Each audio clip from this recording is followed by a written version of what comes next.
Sumo wrestling Japan का मशहूर तरीन खेल है।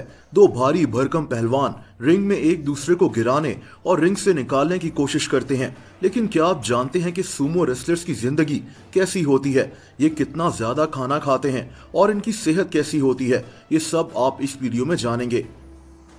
दोस्तों, सुमो रेसलिंग 2000 साल पहले शुरू हुई थी।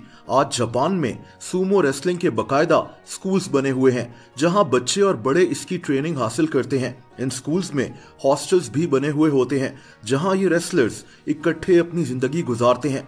इन स्कूल्स की सफाई भी ये लोग खुद करते हैं और अपने लिए खाना भी खुद ही बनाते हैं। सुमो रेसलर्स नॉर्मली अपने बाल बढ़ा कर रखते हैं। ये सर के ऊपर एक पोनी बांध लेते हैं।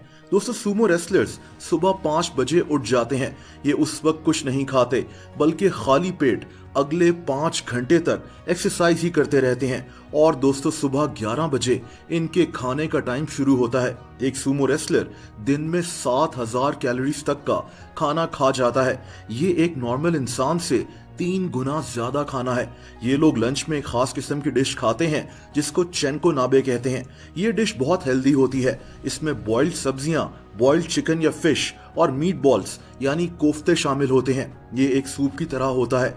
ये लोग इसके साथ बॉइल्ड राइस खाते हैं। यानी सुमो रेसलर्स बहुत हेल्दी खाना खा रहे होते हैं। बर्गर्स, पिज्जाज या दूसरे जंक फूड खाने का तो सवाल ही पैदा नहीं होता। एक सुमो रेसलर चेंको नाबे के 5 बोल्स एक साथ खा लेता है। ये लोग इस डिश को भी खुद ही तैयार करते हैं। इस डिश के साथ काफी सारे बॉइल्ड चावल भी होते हैं। दोस्तों, ये लोग खाना खाने के फौरन बाद सो जाते हैं और काफी देर तक सोते रहते हैं। ये इनके वेट बढ़ाने की एक टेक्निक होती है। उठने के बाद रात के खाने की बारी आती है जिसमें ज्यादातर नूडल्स, सैलड और बॉइल्ड राइस शामिल होते हैं। दोस्तों, अब आप सोच रहे होंगे कि इतने भारी भरकम पहलवान इतना सारा खाना खाते हैं और फिर सो जाते हैं तो इनकी सेहत बिल्कुल भी अच्छी नहीं होगी।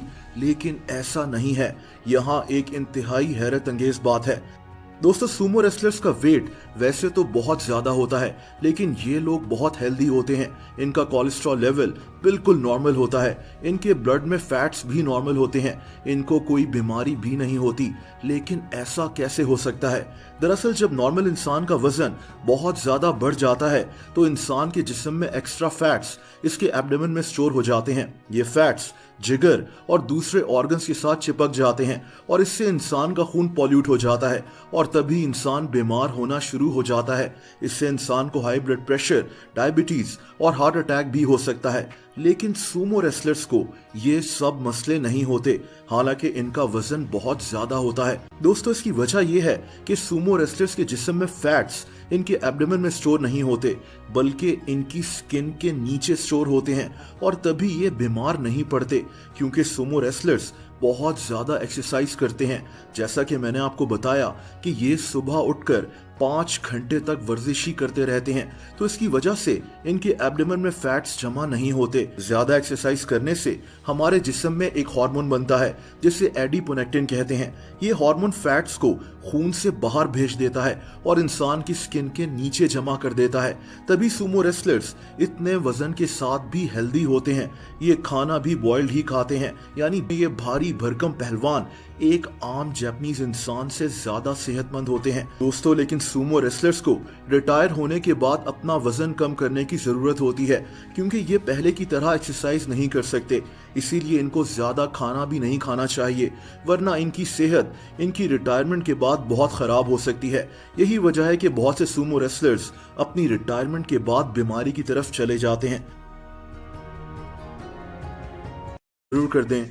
ऐसी इंटरेस्टिंग वीडियोस देखने के लिए इस चैनल को सब्सक्राइब कर लें और बेल आइकन पर भी हिट कर दें ताकि इस चैनल की वीडियोस के नोटिफिकेशंस आपको मिलते रहें। अपना बहुत ज्यादा ख्याल रखें। अल्लाह हाफिज।